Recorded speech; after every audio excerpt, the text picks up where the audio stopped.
Operation ಖೋಟಾ ನೋಟನ್ನ ನಡೆಸಿ ಖೋಟಾ note ದಂಧೆಕೋರರ ಕರಾಳ ಮುಖವನ್ನ ನಮ್ಮ ಕವರ್ ಸ್ಟೋರಿ ತಂಡ ಬಯಲು ಮಾಡಿದೆ. ಈ ಬಗ್ಗೆ ಮಾತನಾಡೋದಕ್ಕೆ ನಮ್ಮ ಜೊತೆ ಸಾಮಾಜಿಕ ಕಾರ್ಯಕರ್ತರಾದಂತಹ ಚಂದ್ರಕಾಂತ್ ಹುಕ್ಕೇರಿ ಅವರು ದೂರವಾಣಿ ಸಂಪರ್ಕದಲ್ಲಿದ್ದಾರೆ. ನಮಸ್ತೆ ಚಂದ್ರಕಾಂತ್ ಅವರೇ. ನಮಸ್ಕಾರ ಮೇಡಮ್.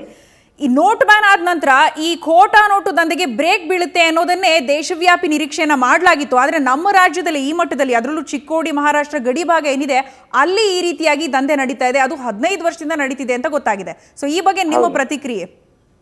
ಈಗ್ರಿ ನಮ್ ಚಿಕ್ಕೋಡಿ ಗಡಿ ಭಾಗದೊಳಗ್ರಿ ಇಂಥ ಕೆಲಸ ಆಗ್ತೈತಿ ಅನ್ನೋದೊಂದು ಭಯಂಕರ ವಾತಾವರಣ ಆಗೈತ್ರಿ ಇಲ್ರಿ.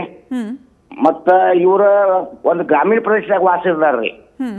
ಗ್ರಾಮೀಣ ಪ್ರದೇಶದಾಗಿದ್ದು ಈ ಪ್ರಕಾರ ದಂಧೆ ಮಾಡ್ತಾರ ಅನ್ನಲತ್ರಿ. ಇವ್ರ ಹಿಂದೆ ಯಾರಾದ್ರೂ ಒಂದು ಕೈವಾಡ ಐತ್ರಿ.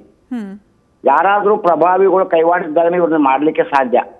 ಮತ್ತ ಇದನ್ನ ಏನೈತಿ, ನಿಮ್ಮ ಸುವರ್ಣ ಕವರ್ ಸ್ಟೋರಿ ಟೀಮ್ದವರಾದಂತ ವಿಜಯಲಕ್ಷ್ಮಿ ಅವರು, ನಮ್ಮ ಚಿಕ್ಕೋಡಿ ವರದಿಗಾರರಾದಂತ ಮುಸ್ತಾಕ್ ಪಿರ್ಜಾದಿ ಅವರು ಮತ್ತು ಸದಲ PSI ಸಂಗಮೇಶ್ ಅವರು ಇದನ್ನ ಬಯಲಿಗೆ ತಂದಿದ್ರು. ಬಹಳ ಒಳ್ಳೆ ವಿಚಾರ ರೀ. ಯಾಕಂದ್ರೆ ಆರ್ಥಿಕ ಪರಿಸ್ಥಿತಿ ಹದಗೆಡುವುದಕ್ಕಿಂತ ಮುಂಚೆ ಎಚ್ಚರ ಆಗಿ ಅವ್ರನ್ನೆಲ್ಲ ಹಿಡಿದಿದಾರು. ಒಳ್ಳೆ ಕೆಲಸ ಮಾಡಿದಿರಿ. ಇದಕ್ಕೆ ಕಡಿವಾಣ ಹಾಕಬೇಕು ಮತ್ತು ಅಪರಾಧಿಗಳಿಗೆ ಕಠಿಣ ಶಿಕ್ಷೆ ಆಗ್ಬೇಕ್ರಿ ಮೇಡಮ್. ಕಠಿಣ ಶಿಕ್ಷೆ ಆಗ್ಬೇಕ್ರಿ. ಮತ್ತ ಇದ್ರ ಹಿಂದೆ ಜಾಲ ಏನೈತಿ, ಯಾರ್ಯಾರು ಇದ್ರೊಳಗ ಶಾಮೀಲ್ ಆಗಿದಾರು ಅನ್ನೋದು ಮೊದಲು ಕಂಡು ಹಿಡಿಬೇಕ್ರಿ. ಯಾಕಂದ್ರೆ ಜನಸಾಮಾನ್ಯರಿಂದ ಮಾಡುವಂತ ಕೆಲಸ ಅಲ್ರಿ ಮೇಡಮ್. ಇದು ದೇಶದ್ರೋಹ ಕಾರ್ಯಕ್ರಮ ಮಾಡ್ಬೇಕಾದ್ರೆ ಇದ್ರ ಹಿಂದೆ ಕೈವಾಡ ಇರ್ಲೇಬೇಕ್ರಿ ಮೇಡಮ್.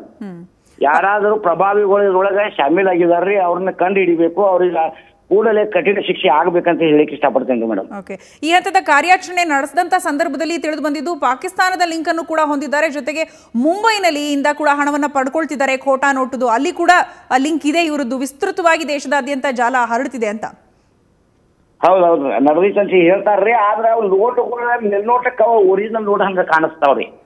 ಆಘಾತಕಾರಿ ಅಂದ್ರೆ ಅವ್ರು ಹೇಳಿದ್ದು, ಬ್ಯಾಂಕ್ ಕೂಡ ನೀವು ಕೊಡ್ಬೋದು, ಆರಾಮಾಗಿ ವ್ಯವಹಾರ ಮಾಡ್ಬೋದು ಈ ಖೋಟಾ ನೋಟನ್ನ ಕೊಟ್ಟು ಅಂತ ರಾಜಾರೋಷವಾಗಿ ಹೇಳ್ತಾ ಇದ್ದಾರೆ ಅವರು. ಹೌದೌದ್ರಿ. ಅದ್ರ ಬಗ್ಗೆ ಸೂಕ್ತ ತನಿಖೆ ಆಗ್ಬೇಕ್ರಿ ಮೇಡಮ್. ಈಗ ಬ್ಯಾಂಕಿನವ್ರಿಗೆ ಸುದ್ದಿ ಅವ್ರು ಮೋಸ ಮಾಡ್ತಾರ. ಚಂದ್ರಕಾಂತ್ ಹುಕ್ಕೇರಿ ಅವರೇ, ಮತ್ತೆ ಮಾತನಾಡ್ತೀವಿ. ಈಗ ಅಲ್ಲಿನ SP ಆದಂತ ರವಿಕಾಂತೇಗೌಡ ಅವರು ನಮ್ಮ ಜೊತೆ ದೂರವಾಣಿ ಸಂಪರ್ಕದಲ್ಲಿದ್ದಾರೆ. ನಮಸ್ತೆ ರವಿಕಾಂತೇಗೌಡ ಅವರೇ. ನಮಸ್ಕಾರ. ಈ ಒಟ್ಟಾರೆಯಾಗಿ ಕರಾಳ ದಂಧೆ, ಅಪಾಯಕಾರಿ ಕಾರ್ಯಾಚರಣೆಯನ್ನ ನಡೆಸಿ ಕವರ್ ಸ್ಟೋರಿ ತಂಡ ಹೊರಹಾಕಿರುವಂತ ಈ ಖೋಟಾ ನೋಟು ದಂಧೆಗೆ ಸಂಬಂಧಪಟ್ಟ ಹಾಗೆ ಹೀಗೆ ಮುಂದೆ ಹೇಗೆ ಇದನ್ನ ಪ್ರೊಸೀಡ್ ಮಾಡಬೇಕು ಅಂತ ಇರುವಂತದ್ದು, ಅದರಲ್ಲೂ ನಮ್ಗೆ ಆಶ್ಚರ್ಯ ಆಗ್ತಿರೋದು 15 ವರ್ಷದಿಂದ ನಡೆದ್ರು ಕೂಡ ಯಾರ ಗಮನಕ್ಕೂ ಬಂದಿಲ್ವಾ ಅಂತ. ನೋಡಿ, ಇದು ಮೊದಲನೇದಾಗಿ ಖೋಟಾ ನೋಟ್ ದಂಧೆ ಅಲ್ಲ. ಯಾಕಂದ್ರೆ ನಾವು ನಿಮ್ಮ ವರದಿಗಾರರು ನನ್ನನ್ನು ಸಂಪರ್ಕಿಸಿದಾಗ ಪೊಲೀಸ್ ಇಂದ ಏನು ಸಹಕಾರ ಕೊಡ್ಬೇಕು ಎಲ್ಲ ಕೊಟ್ಟಿದ್ದೇವೆ. ಒಂದು. ಎರಡನೇದು, ಅವರು 4,000 ರೂಪಾಯಿ ನೋಟನ್ನ ನಾವು ಪರಿಶೀಲನೆ ಮಾಡಿದಾಗ ಅವರು ಮೋಸಗಾರರ ಒಂದು ಗುಂಪದು. ಈ ರೈಸ್ ಪುಲ್ಲಿಂಗ್ ಅಥವಾ ಈ ದೊಡ್ಡ ದೊಡ್ಡ ಹರಡುಗಳು ಸಿಗ್ತದೆ ಈ ರೀತಿ ಹೇಳಿ ಜನರನ್ನ ಮೋಸ ಮಾಡ್ತಕ್ಕಂತ ಒಂದು ದೊಡ್ಡ ಗುಂಪಿದು.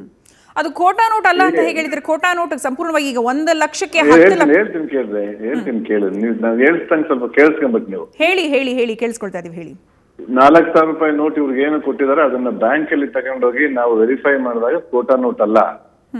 ಮತ್ತೆ ಅವ್ರನ್ನ ಪುನಃ ವಿಚಾರಣೆ ಮಾಡಿದಾಗ ಅವ್ರು ಏನ್ ಹೇಳಿದಾರೆ, ಇಲ್ಲ ಸರ್, ನಾವು ಕೂಡ ಈ ರೈಸ್ ಪೂಲಿಂಗ್ ಮತ್ತೆ ಇತ್ಯಾದಿ ಏನು ಮೋಸಕ್ಕೆ ಒಳಗಾದವರು, ನಾವು ಮೋಸಕ್ಕೆ ಒಳಗಾಗಿ ನಮ್ಮ ದುಡ್ಡನ್ನ ರಿಕವರಿ ಮಾಡ್ಕೊಂಡ್ರೆ ಈ ರೀತಿ ನಮ್ಮ ಹತ್ರ ಖೋಟಾ ನೋಟ್ ಇದೆ, ಕೊಡಿಸ್ತೇವೆ ಖೋಟಾ ನೋಟ್ ಅಂತೇಳಿ ಅದನ್ನ ನಾವು 1 ಲಕ್ಷಕ್ಕೆ 10 ಲಕ್ಷ ಕೊಡ್ತೇವೆ, 1 ಕೋಟಿಗೆ 10 ಲಕ್ಷಕ್ಕೆ 1 ಕೋಟಿ ಕೊಡ್ತೇವೆ ಅಂತ ಹೇಳಿದ್ವಿ. ಆ ರೀತಿ ದುಡ್ಡು ಅವ್ರು ತಂದಿದ್ರೆ ನಾವು ಅದನ್ನ ಕಿತ್ಕೊಂಡು ಹೊರಟೋಗ್ತಿದ್ವಿ. ಬೇಸಿಕಲಿ ಅವರು ಚೀಟರ್ಸ್ ಮತ್ತೆ ರಾಬರರ್ಸ್, ಸುಲಿಗೆಕೋರರು ಮತ್ತೆ ಮೋಸಗಾರರು. ಅವ್ರು 3 ಜನನ ಏನು ನಿಮ್ಮ ವರದಿಗಾರರು ಐಡೆಂಟಿಫೈ ಮಾಡಿದರೆ ಅರೆಸ್ಟ್ ಮಾಡಿ ಅವರ ವಿರುದ್ಧ ಮೋಸದ ಪ್ರಕರಣವನ್ನು ದಾಖಲೆ ಮಾಡಿದ್ದಾರೆ. ಹೀಗಾಗಿ ಮತ್ತು ಒಂದು ನಿಮ್ಮ ವರದಿಗಾರರಿಗೆ ಅಭಿನಂದನೆಗಳನ್ನ ಹೇಳಲೇಬೇಕು. ಅವರು ಬಹಳ ಸಾಹಸ ಮಾಡಿ ಈ ಒಂದು ಪ್ರಕರಣವನ್ನ ಬೆಳಕಿಗೆ ತಂದಿದ್ದಾರೆ. ಓಕೆ ರವಿಕಾಂತೇಗೌಡ ಅವರೇ, ಸುವರ್ಣ ನ್ಯೂಸ್ ಜೊತೆ ಮಾತನಾಡೋದಕ್ಕಾಗಿ ಧನ್ಯವಾದ. ಹಾಗೆ ಚಂದ್ರಕಾಂತ ಹುಕ್ಕೇರಿ ಅವರೇ, ನಿಮಗೂ ಕೂಡ ಧನ್ಯವಾದ.